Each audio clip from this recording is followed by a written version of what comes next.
you doing? This is TVN School. Вивчаємо з тобою ми англійську. How are you? Що скажеш, коли ти зустрінеш якогось іноземця? So, let's speak English. Англійська мова Шекспіра та нью-йоркських таксистів. Англійська стане у нагоді вам, boys і дівчиська. Hello everyone, it's time for English class. My name is Svetlana Drabatenko and I invite you to continue our journey.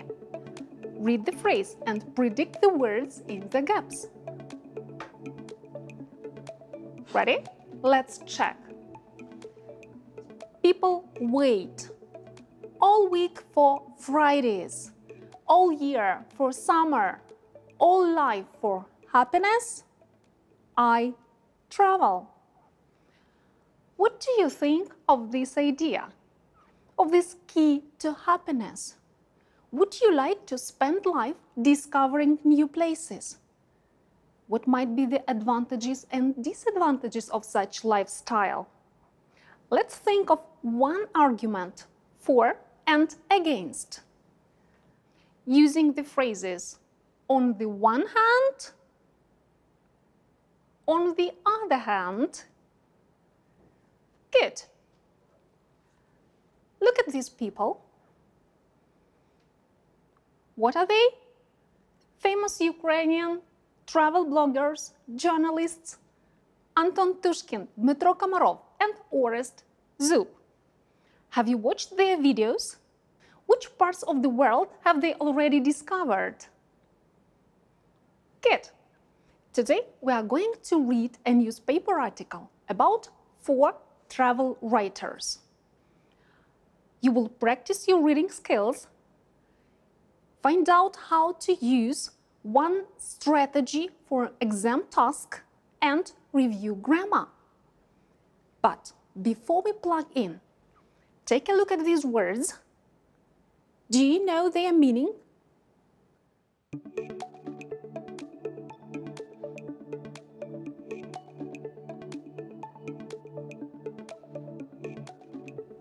Let's check together. To turn up, to happen unexpectedly or by chance, to turn up. You didn't expect it, to turn up. Whatever can turn up on the road, right? Repeat the verb, to turn up. One more time, to turn up. Good. The second one is to get away, to get away.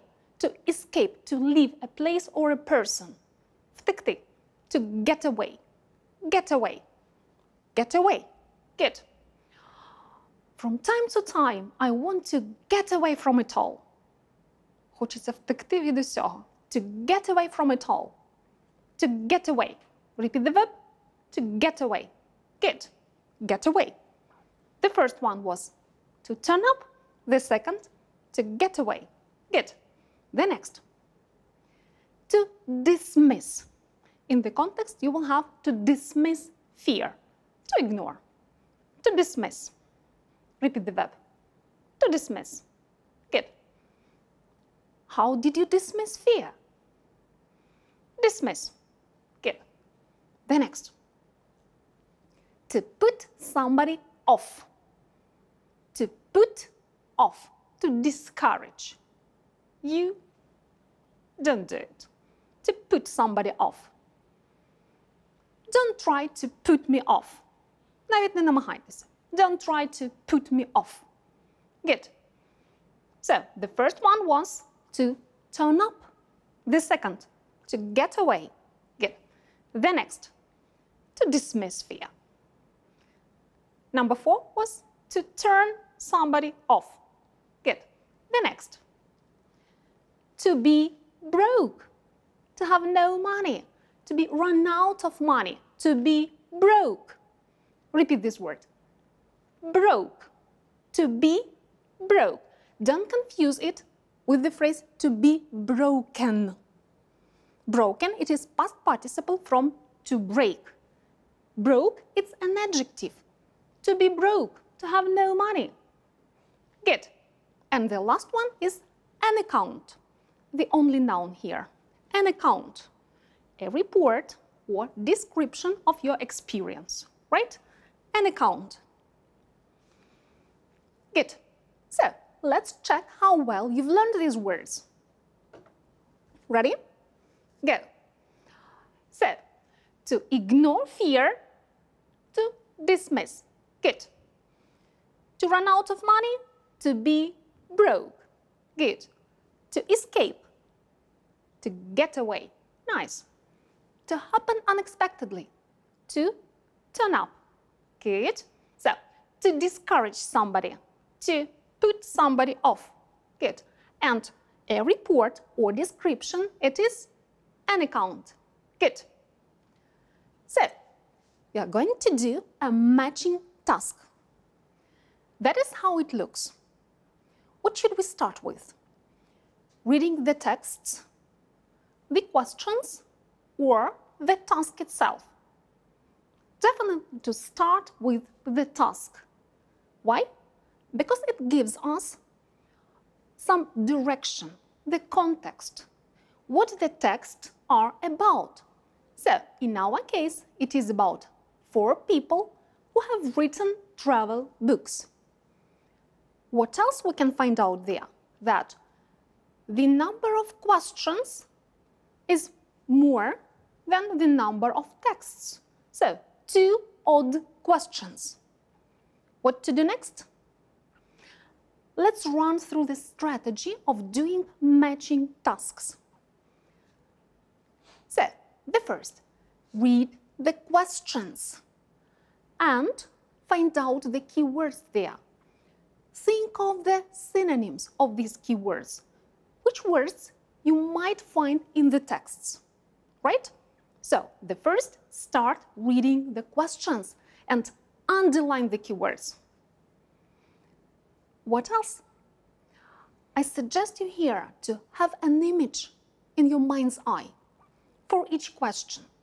It is easier to imagine the picture than remember lots of words. We will do it together. What to do next? To read the first text and find out keywords there. And then to find the proper question, to match it. And after that, do the procedure again and again. But pay special attention to the odd options. Double check. Are they really odd? So, let's put the theory into the practice. What should we start with? Definitely reading the questions. So, the first question is, which writer is confident in finding solutions to problems? In other words, it is a no-problem person, right? The one who can find solution to any challenge, any problem. So, no problem. Good. If this person can find solutions, it means, in other words, they can devise or create, right, some solutions to solve these problems. Actually, we are thinking of the synonyms. Good. The second, make decisions in advance. So, somebody plans and pre-plans long before the travel. Okay, so the first one, no problem person. The second one, making plans in advance. Good. The third, chose her method of transport because of lack of funds. So, let's have this image. No money, I have to move, that is one, just grab somebody and go, right? See this picture. Good. The next, makes her writing to reflect events as they happen. It's a kind of, I think what I see. Що бачу, проте співаю. Yeah? I see this one and I'm writing about it. Good. Nice method. Number 5. Take notice on other people's opinions when planning one trip. Something like, she asked lots of other people what they think about it, and then took it into consideration while planning her trip. Good. And the last one. Travel with the intention of putting her experiences into print. So, before the travel, she knew for sure that she would write a book or something like that. Good. Look through these 6 questions. Can you see the 6 images of the people? Just check. The first one, no problem person. The second one, in advance, planning and pre-planning. The third, okay, no money. Let's look for means of transport. The fourth, I think what I see. The fifth, asked everyone and then made her decisions. And the last one, she knew for sure from the beginning she will travel and write. Good. Up the time for reading. So, you are going to read each text during 2 minutes. Read. Find the lines which match with some of the pictures and jot it down. Before reading, write down letters from A to D and be ready while reading to write down the numbers from 1 to 6 next to each letter. So, 2 minutes for each text. Go.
Let's check together.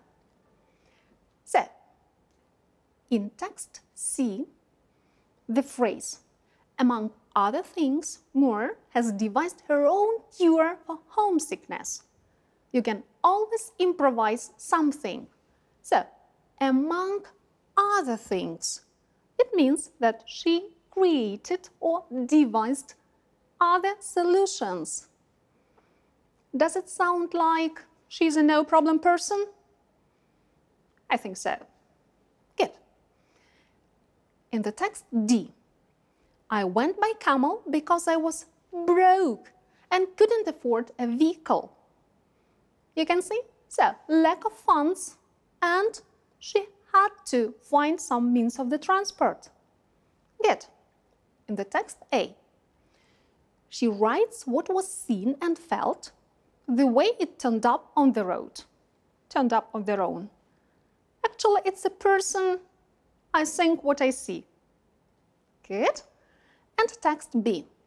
She is a writer who explores the world in order to write, with her intention. Done.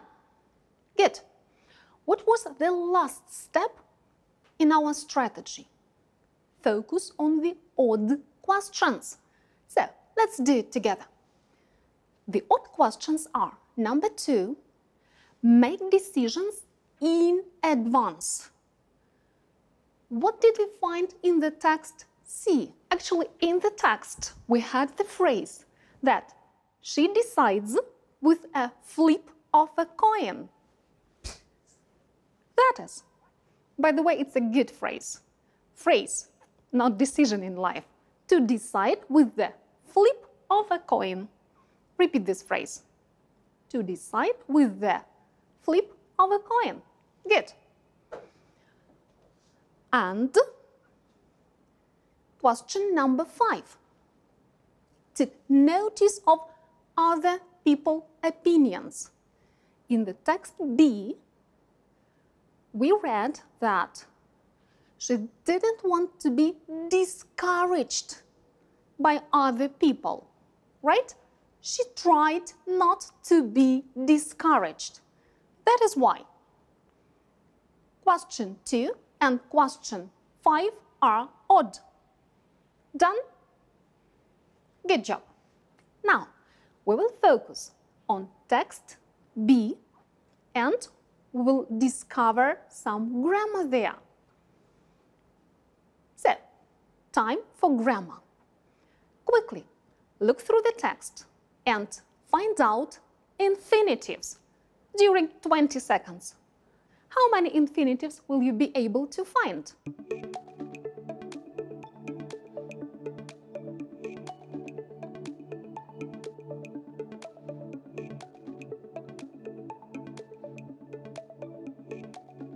Ready? Let's check. That is more than enough, right? What are their functions? The ones we learned at our previous lessons. Do you remember our mind map? Good, we will use it today. So, we know that infinitives are used after some verbs, adjectives, question words, right? Let's find these examples in the text. So, she decided to cross. Decided. This verb is among others in the list. Good. Another example. Didn't know how to deal. How, question word, how to deal. Good. What else? Happy to take. Happy, adjective. After adjectives, happy to take. Good. And more other infinitives. Bare and full with 2. And here we can find one infinitive in the passive. Can you see it? Definitely. Not to be discouraged. Passive, be and past participle, right? Good. Today we will learn 2 more forms of infinitives. Which? Do the task and you will find out.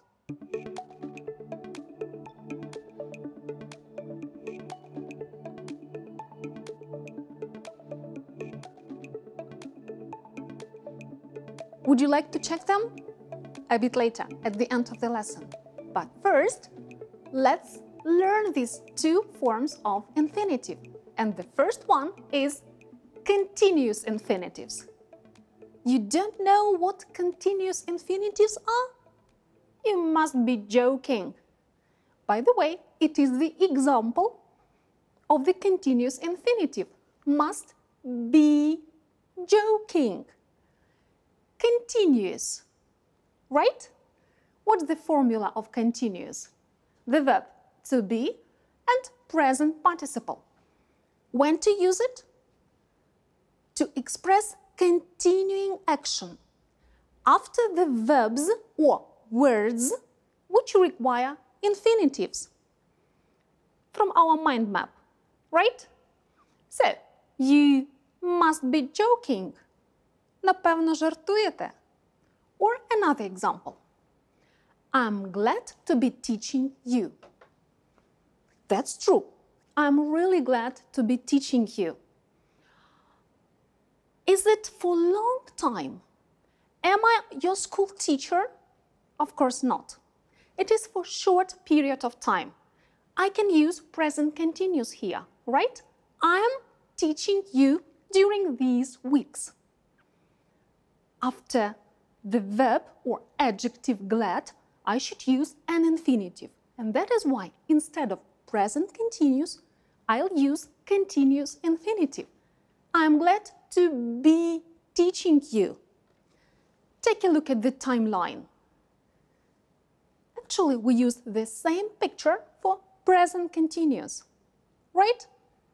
So, one more time. Present continuous is used to express continuous process after the verbs or words which must be followed by infinitives. Your turn to practice. Think of your friends. What they must be doing now? They must be watching lessons, or they must be playing computer games. Complete this phrase. Your friends must be doing what? Good. Or one more example. Now I'm teaching, but maybe I'd like to be doing what? I'd like to be lazing around on the golden sandy beach. Right? Complete this phrase about you. I'd like to be doing what? Good. So, that is continuous infinitive. Good job. And one more infinitive form. That is perfect infinitive. Let's read these two sentences and match sentence and this gentleman. Which of them might say which phrase? I'm glad to study at that school, or I'm glad to have studied at that school. Definitely, the boy is a learner. He goes to school, and that is why he is glad to study at this school. Whereas the man can't go to school, right? So, he is glad that he studied in the past at that school. When the action happened before, in the past, after the verbs or words which require infinitives, we should use perfect infinitive. How to make perfect infinitive? Have and past participle. Let's recap. Talking about the action happened in the past. After the words or verbs which require infinitive, we will use perfect infinitive. Like in this sentence, he is glad to have studied at that school. Good. Your turn to practice. Take a look. That is the example. He's sorry that he said it. He said it in the past, right? Instead of past action, we will use to have said, perfect infinitive. He is sorry to have said it. Now, paraphrase the next two sentences with the perfect.